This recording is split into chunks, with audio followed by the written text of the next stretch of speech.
Hello everybody, my name's Dan Lucart and I am the Barefoot Tesla driver. We're going to look at some analysis from FSDBeta 10.1 coming off Frenchie's YouTube today. So let's just get a cold read. I won't provide any commentary on this first run through so you guys can form some general conclusions and understand what we're talking about.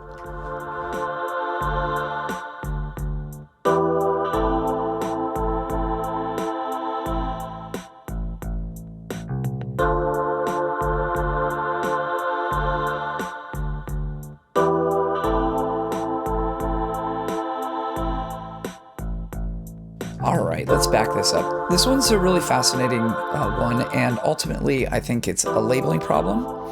So we come up to an intersection which has two left forks as opposed to just your regular 90-degree turn. And I don't think that has too much to do with it, but it does provide an interesting complication. So let's draw our attention to the path prediction of the car, and let's talk about how the GPS influences the path prediction. So the car at all times is just trying to go forward. And when the GPS sees that there's going to be a turn ahead, it overruns the neural network and it's hand-coded and telling it to, hey, let's go in this direction. It provides like a magnetic force, if you will, to try and force the forward direction of the car towards the desired side. So as this starts to go around, we have a very good path prediction. It's pulling it exactly where it needs to go. And then something goes wrong. Let's skip forward a few frames. Right here, the path prediction gets all funky. And Frenchie thought that the car was actually seeing this as a lane, but it's clearly not. You can see here that this is it's detecting the curbs, the end of the driving path quite correctly. But what it is seeing something, and I think with very low confidence, but it is seeing it, is this train track, which is abandoned, is just going out into the middle of the street, and it's seeing this as a curb right here. And we can catch hints of that as we fast forward a few frames. Let's go forward a few frames and look towards the back right here. You can see that part of this train track, it's now confident enough, some threshold, whatever threshold that they said, let's say 70% confidence interval, it displays it on the screen.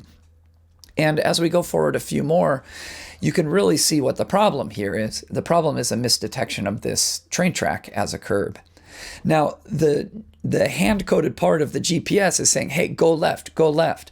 But the car, the neural network part of it is overriding and going, I can't go left. Look at what I'm seeing here. It's going to cause an accident. So even though its path prediction is being forced to the left, the car refuses to do so.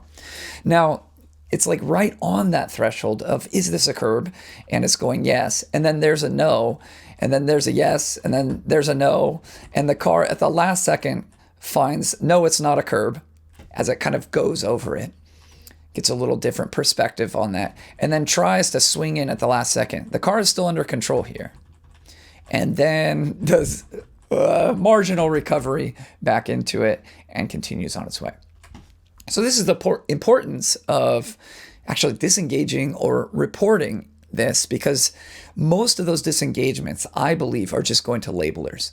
I think their concept is if we can just label it correctly, we can form the correct driving decisions off of that.